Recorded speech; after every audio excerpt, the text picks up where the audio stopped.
L'entrepreneuriat est la seconde option pour la plupart des jeunes diplômés après une recherche incessante d'emploi.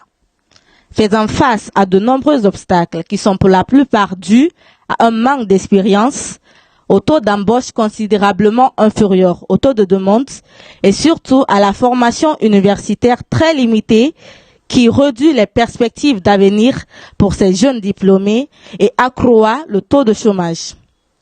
C'est suite à ces différentes réalités que nous vous proposons la Maison des entrepreneurs afin de pouvoir éclaircir certaines thématiques concernant ce domaine.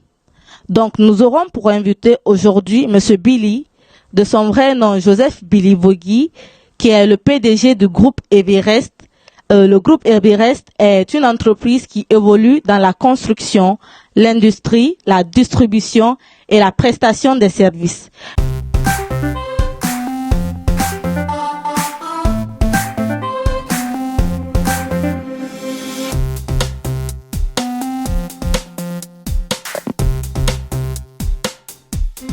Bonjour Monsieur Billy.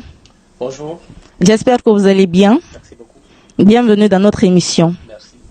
Alors, qui est Monsieur Billy pour ceux qui ne vous connaissent pas?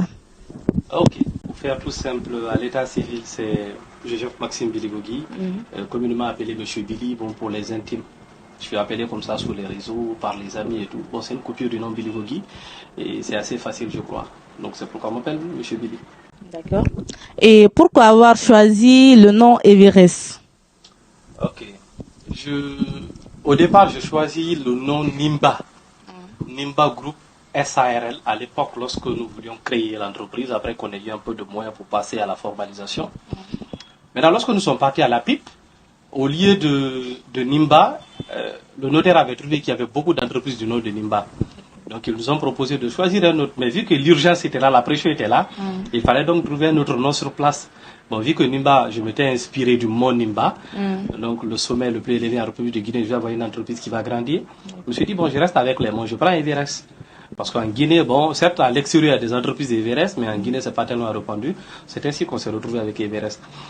Mais aussi qui est symbolique quelque part, hein, qui représente notre ambition, la vision que nous voulons construire. Et je crois que de jour en jour, ce qu'on essaie de démontrer par nos actions, nos activités.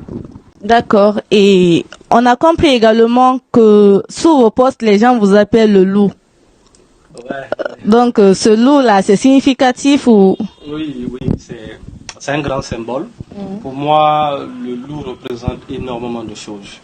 Dans ma façon de faire, dans les affaires, dans ma façon de fonctionner, dans le mode de vie quotidien, je fonctionne à peu près comme un loup. Alors pour beaucoup de personnes, avec les histoires anciennes, on a l'impression de dire le grand méchant loup, le grand méchant loup. Les gens pensent que le loup, c'est cet animal qui fait du mal, non. À la base, le loup, dans la jungle, représente la juridiction des animaux. Le loup fait partie des animaux les plus honnêtes, les plus crédibles, qui a un relationnel assez fort avec les autres animaux, mais aussi qui est très exigeant sur le respect des lois de la jungle. Le loup est un animal qui applique beaucoup ce respect-là. Et moi, dans ma façon de faire, je suis quelqu'un de très exigeant, de très rigoureux, de très courageux, et je fonctionne toujours avec une équipe. C'est pourquoi on m'appelle le loup. Et donc, je suis quelqu'un, lorsque je sors à la chasse, il faut que je rentre avec mon gibier, comme un loup. Donc c'est un peu de ça que je m'inspire et que les gens m'appellent le Black Wolf, notamment le loup noir. D'accord. C'est qui est déjà une bonne chose. Donc, on aimerait savoir, qu'est-ce qui vous a poussé à entreprendre?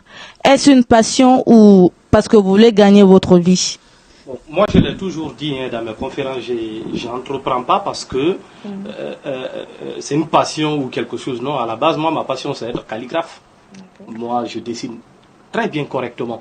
Donc, c'était ma passion et c'est même ma passion jusqu'à aujourd'hui. Ce qui m'a amené à l'Institut d'architecture.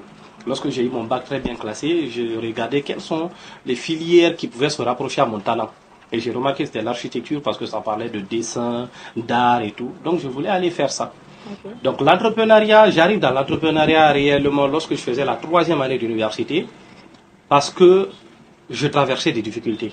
Les parents qui me soutenaient à pouvoir m'en sortir à l'université n'avaient plus de moyens. Mon père venait de faire son travail au conseil d'annonce pour les réfugiés, n'avait plus de moyens. Donc il me fallait obligatoirement une source de revenus. Et vu qu'il n'y a pas de travail en Guinée, je suis un simple aventurier à Conakry où je peux trouver du boulot.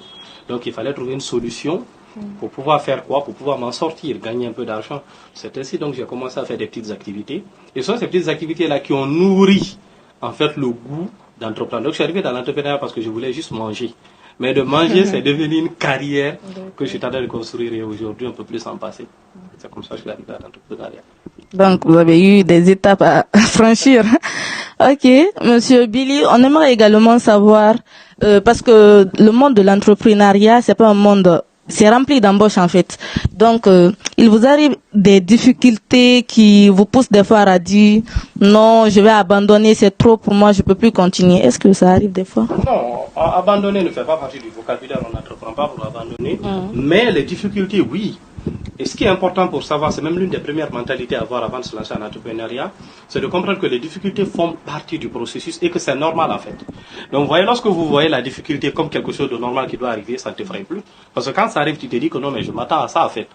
Mais lorsque tu ne t'attends pas à la difficulté, que tu rencontres la difficulté, tu te dis que ça ne devrait pas arriver. Alors moi, je fais partie de ces personnes-là qui voient la difficulté comme une opportunité de pouvoir mieux faire. Avant de me lancer en entrepreneuriat, je me suis dit quoi? Je vais avoir beaucoup de difficultés, je vais avoir des problèmes, je vais avoir des soucis, mais cela ne doit pas me pousser à abandonner parce que j'ai un rêve à atteindre. Il y a quelque chose que j'ai appris de très fondamental durant tout mon parcours aujourd'hui, c'est de comprendre que l'entrepreneur a pour rôle essentiel de résoudre des problèmes chaque jour. Aujourd'hui, beaucoup de personnes peuvent dire que M. Billy, il a réussi à bâtir quelque chose, aujourd'hui, il n'a pas de problème. Mais non. En fait, les problèmes viennent en fonction de l'argent que tu gagnes. Si aujourd'hui tu as 1 million, tu as des problèmes d'1 million. C'est une réalité. Quand tu as 1 milliard, tu as des problèmes d'1 milliard. C'est comme ça. Mais peut-être que les problèmes de 1 million qui dérangent le voisin de côté, toi, ce n'est plus rien pour toi. Donc, il va croire que tu as atteint un certain niveau. Mais aujourd'hui, tu as des problèmes de milliards parce que tu as des milliards. Donc, c'est comme ça se passe. Donc, les difficultés en entrepreneuriat, on en rencontre tous les jours. Des problèmes avec le personnel, avec les partenaires, des problèmes de management, des problèmes de développement de produits, okay, des problèmes de réflexion et d'analyse. Il y a tout le temps de nouveaux problèmes à pouvoir résoudre, enfin, de faire grandir la société et de faire surtout valoir la vision. Mais c'est normal, ça fait partie du processus. C'est pourquoi on est toujours content à les résoudre. Et moi, c'est vraiment devenu quelque chose de facile pour moi, qu'avec mes collaborateurs, ils se disent, mais comment tu fais? Comment tu t'en sors? Aucun problème ne t'effraie, aucun problème ne te trouble. Moi, il n'y a aucun problème sur Terre qui peut venir et puis qui va me faire réfléchir ou douter de moi, même ça n'existe pas parce que c'est que ça fait partie. Je m'attends à tous les types de problèmes en fait. C'est ça. C'est qui est déjà bien parce que pour vous, c'est pas une surprise, il faut s'attendre aux problèmes. Ça fait partie. D'accord. Maintenant, quelle est la plus grande réussite de Monsieur Billy? Aujourd'hui, ma plus grande réussite n'est pas les millions que j'arrive à faire. Ma plus grande réussite n'est pas d'être à la tête de cette entreprise. Rien.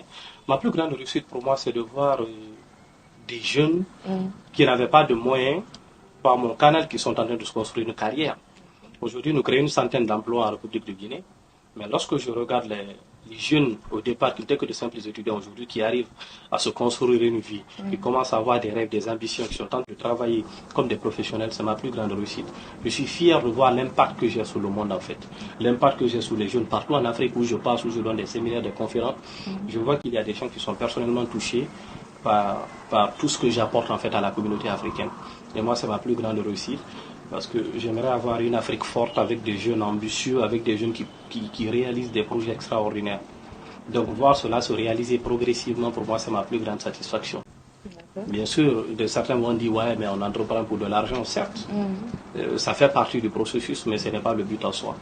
Quand on travaille correctement, on est payé pour ça. Donc l'argent ne représente en fait que la conséquence des actes qu'on pose. C'est ça. Il faut que beaucoup de personnes aussi soient touchées par ces actes. C'est surtout ça le but. D'accord. Maintenant, selon vous, comment vous pouvez vous définir en tant que chef pour vos employés? Quel type de chef êtes-vous? Normalement, cette question, il fallait poser aux employés parce que ce sont les employés qui doivent dire quel genre de responsable je suis. Mais je pense quand même que pour ceux qui me suivent beaucoup sur les réseaux ou suivent quelques collaborateurs que j'ai, on voit quand même une certaine reconnaissance et gratitude à mon niveau. Je peux dire que je suis ce genre de responsable qui est très doux. Je suis ce papa disponible pour tout le monde, mais aussi ce grand frère qui corrige et qui châtie extrêmement bien lorsque ce n'est pas bien fait. Et je crois qu'ils me connaissent beaucoup pour ça. Lorsque c'est bon, on est ensemble. Lorsque ce n'est pas bon, je te corrige, je te ramène sous les rails. Mais lorsque ce sont des difficultés, je suis devant et je montre l'exemple. C'est ce type de collaborateur que je suis, je crois et je pense. Le reste, ça sera pas eux. Comme on aime déjà le dire, qui aime bien châtie bien. Ok, Monsieur Billy. Donc, on aimerait également savoir, parce que vous êtes entrepreneur guinéen, il faut le rappeler. Donc, comment le monde de l'entrepreneuriat en Guinée, comment ça se passe? Ok, comment ça se passe, c'est-à-dire comment il faut en Guinée? Non, pas comment ça se passe en Guinée, mais comment ça se porte en Guinée en fait. Si c'est rempli de beaucoup de difficultés ou si c'est un monde qui prospère. Bon, aujourd'hui, on va dire que l'entrepreneuriat en Guinée n'a même pas commencé. Nous ne sommes que des jeunes précurseurs de l'entrepreneuriat. Les vrais entrepreneurs qui vont créer de véritables économies en République de Guinée sont en route. Ce n'est pas encore nous. Nous ne sommes que ceux qui viennent tracer le chemin pour montrer que c'est possible. C'est pourquoi on est dans une logique de pédagogie. On doit montrer aux jeunes que vous avez la possibilité de venir tout refaire. C'est pourquoi lorsque vous regardez des grands aînés, comme Antonio Chouaré, comme KPC et tout autre Kabaguitaire, ce sont des personnes qui sont venues donner le goût, montrer qu'on peut partir de zéro et se construire un patrimoine. Donc, ils ont montré la route et nous autres, nous sommes en train de suivre cette route.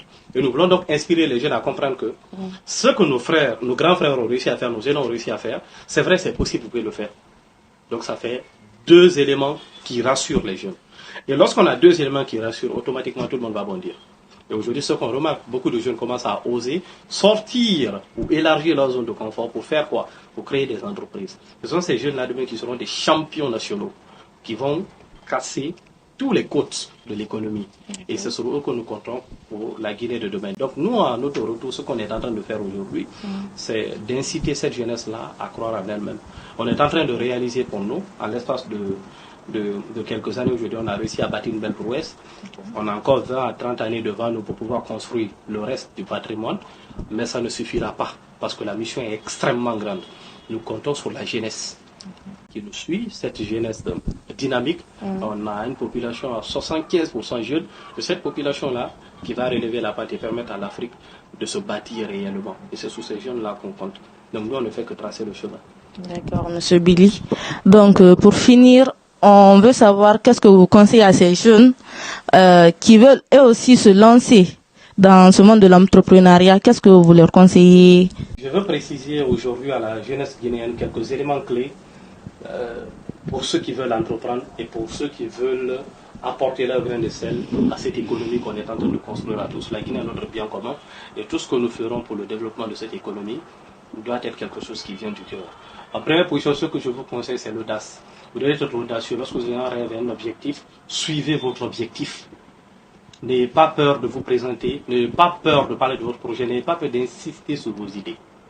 Parce que nous sommes dans un écosystème très très introverti. Donc si vous n'êtes pas audacieux, vous ne pourrez jamais vous affirmer. L'un des secrets de ma réussite personnellement, c'est parce que je suis toujours audacieux sur les projets que je décide de mettre en place. Quelle que soit la difficulté du projet, je passe à l'action et je trouve des solutions pour pouvoir faire ce que je suis censé faire. En deuxième position, il ne faut écouter l'avis de personne. Lorsque vous décidez d'entreprendre, vos propres parents peuvent vous dire que ça ne marchera pas. Et j'en ai payé le prix également. Mes parents ne croyaient pas à mes projets et aujourd'hui ce sont les gens les plus satisfaits de ma réussite. Pourquoi? Parce que j'ai accepté de suivre mes rêves. Si vous échouez, tant pis. Au moins vous aurez essayé quelque chose, vous aurez appris, vous pouvez vous retourner faire ce que vous étiez censé faire. Si vous réussissez, vous aurez tous les mérites du monde. Il ne faut pas écouter l'avis des gens. Et en troisième position, il faut véritablement croire en soi. C'est l'un des éléments les plus importants dans la réussite d'un entrepreneur. Vous devrez croire en vous, croire en vos projets, croire en votre personnalité, croire que vous pouvez déplacer des montagnes. Si vous ne croyez pas en vous, personne d'autre ne le fera à votre place. Personne ne va vous donner un contrat d'1 million d'euros, 10 milliards de francs guinéens, si vous ne croyez pas en vous. C'est complètement impossible. Et avant de terminer, l'avant-dernière position, vous devrez vous entourer de bonnes personnes. Ma réussite ne se bâtit que grâce à mes collaborateurs à qui je rends hommage aujourd'hui. Ce sont ces personnes-là qui m'ont aidé à pouvoir forger mon caractère, à réussir mes projets. Entourez-vous des personnes assez compétentes et ça va marcher. En dernière position, mettez votre foi en Dieu. Il est celui qui, sa main arrive où vous, la main n'arrive pas. Donc vous devrez mettre votre confiance en Dieu et il va vous aider à pouvoir déplacer les montagnes. Ce sont les 5 conseils que je peux donner à la jeunesse pour pouvoir réussir leur projet. D'accord, merci Monsieur Billy. Et c'est avec ces conseils de M. Billy que nous terminerons cette émission. Merci à vous de l'avoir suivi et on se retrouve la semaine prochaine. C'était Julienne Dramou.